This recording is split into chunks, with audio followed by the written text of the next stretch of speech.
Pues hay dos partes, ¿no? La Sí. primera es lo que era el exilio.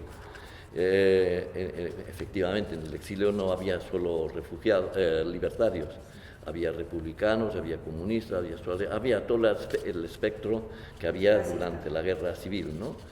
Y el problema es que eh, la vida, la manera de vivirlo, pues como todos se encontraron con un medio diferente al que tenían en España, ¿no? Pues tuvieron que adaptarse como pudo cada uno, ¿no? Digamos que los que eran profesores o intelectuales, según en qué país estaban, pues podían seguir siéndolo. En cambio, en otros, en donde no había campo para eso, pues tenían que dedicarse a actividades manuales u otro tipo para sobrevivir, ¿no? O sea que la primera necesidad fue la de la supervivencia material y tuvieron que adaptarse un poco a las condiciones de eso. Lo que les hizo que se olvidaran un poco, en cierta manera, es comprensible, de lo que había quedado en España. Olvidarse como entrega. Desde un punto de vista simbólico lo seguían manteniendo las organizaciones, funcionaban todos los domingos, los días de la semana se dedicaba al trabajo para cada uno poder vivir, pero después los domingos, como los que van a misa, digamos, un poco, pues tenían sus asambleas y para los republicanos y para los socialistas y toda esa gente era un poco como lo que tenían en España, porque digamos su militantismo lo confiaban más en la cosa electoral y en la cosa de partido, ¿no? Los libertarios era una actividad más de lucha social, en mantener sindicatos en el exilio cuando no tenían ninguna relación directa con el medio de trabajo, puesto que ellos algunos ni siquiera eran trabajadores, algunos tenían que ser autónomos o se habían vuelto comerciantes o demás, pero sin embargo mantenían esa simbólica del sindicalismo de la CNT, por ejemplo, pero que se limitaba también a discutir más bien los problemas de qué relación de la CNT dentro del exilio con el problema de la unidad con los demás sectores. Es que se participaba en el gobierno, es que no se participaba, todo ese tipo de cosas, ¿no? Eso mantuvo durante muchos años las preocupaciones y la actividad de los exilados en Francia y en América, ¿no? Y bueno, pues de ahí no se sacaba como proyección, si no te involucrabas en los problemas del país, pues no tenía ninguna repercusión. De ahí que yo tuviera problemas con los compañeros de más edad, sobre todo, que no querían o no podían involucrarse en los problemas sociales de esos países. Yo, como había sido estudiante y demás, pues era más normal, ¿no? Estaba más metido en esas cosas, ¿no? Y algunos otros jóvenes también, no era el único. En Francia, pues también pasaba lo mismo. Muchos de los compañeros tenían doble militancia, militaban la CNT, la cosa simbólica, los domingos, la asamblea y todo eso, ¿ya? Pero según si algunos trabajaban, pues estaban afiliados a sindicatos franceses y participaban a su manera en las luchas sindicales. Eso fue el exilio, ¿no? Pero fundamentalmente con la espera de que en España cambiara la cosa y de poder retornar. Con el paso de los años, pues claro, esa espera se fue desvaneciendo y la gente se fue integrando de más en más a la vida de los países y a resignarse a quedarse ahí, ¿no? Bueno, y el exilio acabó, que cuando muere Franco, pues ya el exilio casi no hacía nada. Eso por un lado. La otra cuestión es ya más diferente, la recuperación de la memoria, ¿no? Durante esos años, claro que la mayor parte de los grupos exilados, cada uno en lo que le concernía, pues trataba de conservar o de recuperar documentación y demás y tener un poco su historia, ¿no? Pero no con el carácter que ha tomado después este proceso de recuperación de la memoria en España. Quiero decir, era una cosa tradicional.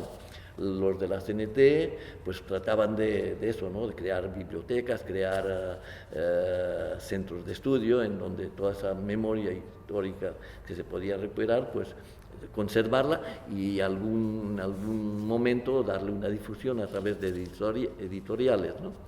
Pero bueno, eso es una parte. El hecho es que hay la transición, envuelve la posibilidad de en España reabrir y funcionar todos esos grupos políticos y sindicales, y bueno, no voy a hacer la historia, la conocéis muy bien, y aquí en el interior de España la realidad es que tanto los políticos como los no políticos pues se fueron acomodando a la evolución de esa transición. En los primeros momentos hubo gestos, lo sabéis, ¿no? Según en qué localidades, que abrieron fosas, que recuperaron locales, y en fin, pero después hubo una especie de normalización de todo eso, y llega a finales del año 2000, que en España, pues por ejemplo, no se había revisado ningún proceso durante el franquismo. El caso mismo aquí en Cataluña de Companys, pese que había la Generalitat y toda la institucionalidad republicana catalana, pero sin embargo, pues Companys seguía siendo condenado por la justicia y demás, ¿no? Y los demás que habían sido condenados también, ¿no? Había habido la ley de indulto, esa que sabéis, del 76, un indulto de los dos lados, además, más bien para ellos, pero te digo, no había habido ninguna rehabilitación de los que habían luchado por las libertades que se tenían aquí y que eran constitucionales, y sin embargo a los que se seguía reconociendo la legalidad como representativa, a los que habían sido o que habían perdido la vida durante la guerra civil, pero del bando fascista, digamos, ¿no?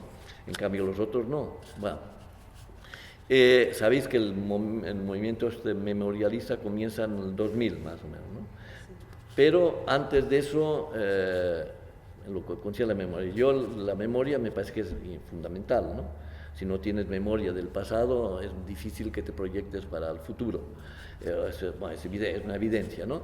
O sea que interesa y forzar a la sociedad que reconozca lo que ha sido el pasado, sobre todo cuando ha sido ocultado, ¿no? Y muchas veces transformado, ¿no? Es importante, ¿no?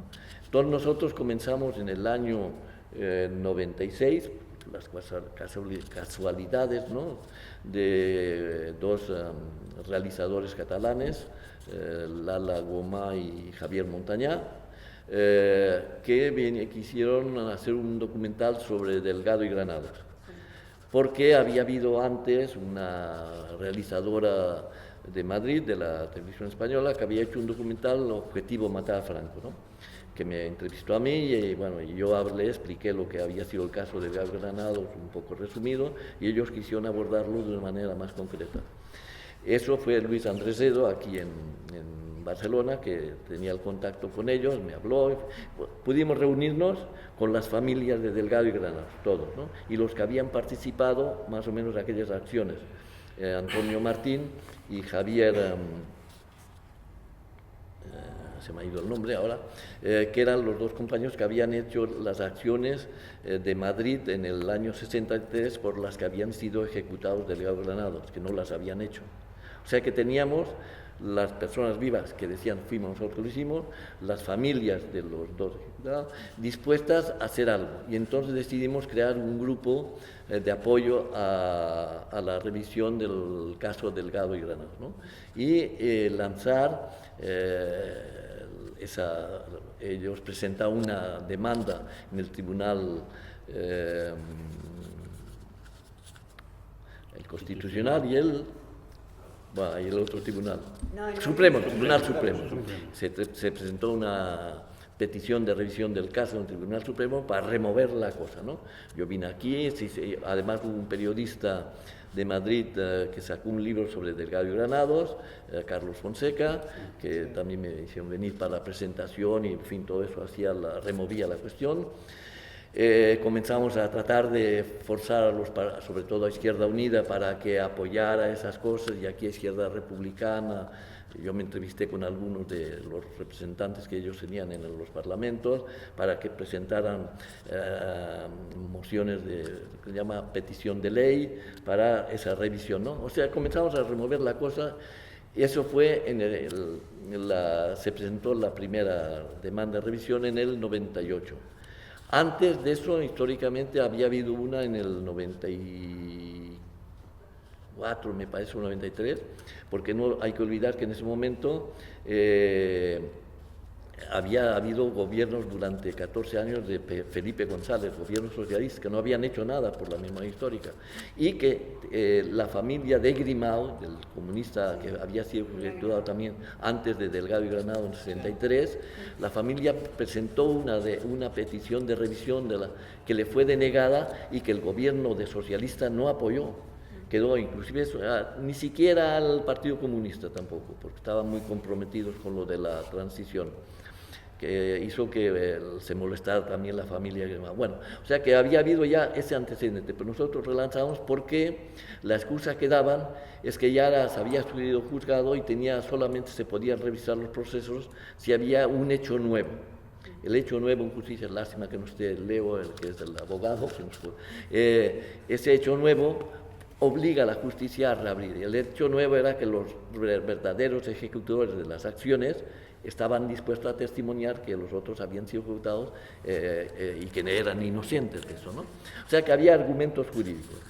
Bueno, pues la idea era de lanzar la cosa política. Y en el 2000 sabéis que hay en Norte, hay Silva, ¿no?, que lanza la cosa abrir las fosas, el movimiento de recuperación de la memoria histórica, ¿no?, y que comienzan a organizarse diferentes grupos de memoria histórica, y que hemos llegado con el gobierno Zapatero, que después de haber prometido una ley y esperarla mucho, casi al final de su mandato, promulgan esa ley de memoria, pero una ley de memoria que navega entre el sí y el no, no rehabilita de verdad, no ha habido ninguna anulación de sentencia. Y además establece una discriminación que no comprendo cómo los partidos políticos y los memorialistas lo han aceptado. Hay una división en esa ley entre los que han sido ejecutados antes del 68 y los de después del 68. A los que fueron ejecutados antes, a las viudas les dan 9.900 euros. A los que han sido ejecutados después, 135.000 euros. Sin ninguna explicación. Luego he sabido por qué ha habido eso. Es porque en las últimas discusiones que tuvieron para ponemos esto, no ponemos esto, entre los socialistas y los demás grupos parlamentarios, los nacionalistas vascos, para defender a los de la ETA, porque había más muertos de la ETA en esa época, consiguieron que les dieran lo mismo que les daban a las viudas de los que la ETA había matado. Entonces, y a los otros no. Para eso, la CGT, que eran los que me apoyaban a mí y al grupo de revisión, habíamos tenido algunas reuniones con los de Izquierda Unida, los parlamentarios de Masari y de esa gente, y que eran los que estaban defendiendo el que en esta ley se diera esas indemnizaciones a las viudas, porque se les negaba a las viudas esas ayudas que se había dado a los presos ya. Bueno, había esa anomalía, digamos. Al final la pusieron, pero con esa discriminación. Y resulta que yo me enteré ya cuando la ley salió. Al principio me habían dicho que habían aceptado lo que pedíamos, que se diera la indemnización a las viudas. Nosotros peleábamos por la indemnización a la viuda de Granados, que se la negaban con la excusa de que su marido no había hecho el tiempo suficiente de cárcel porque había sido ejecutado 14 días después de haber sido detenido. En cambio, la normativa para dar las indemnizaciones a los presos era que hubiesen hecho por lo menos 6 meses. El que no había hecho 6 meses no tenía derecho a indemnización. Él, como había sido nada más 14 días y fue ejecutado, bueno, fíjate el absurdo, que eso lo habíamos removido mucho, ¿no? Pero sin embargo, cuando Zapatero da esa ley, establecen esa diferencia. Las viudas, y en este caso Delgado, yo cansado le dije a la viuda, ¿qué quieres? O certeza que te lo den o seguimos peleando. Y la pobre mujer estaba muy mal y demás, y se lo dieron, y yo ya dejé de participar en ese tipo de recuperación de la memoria cuando se acepta una ley que te digo es tan bueno. Sí,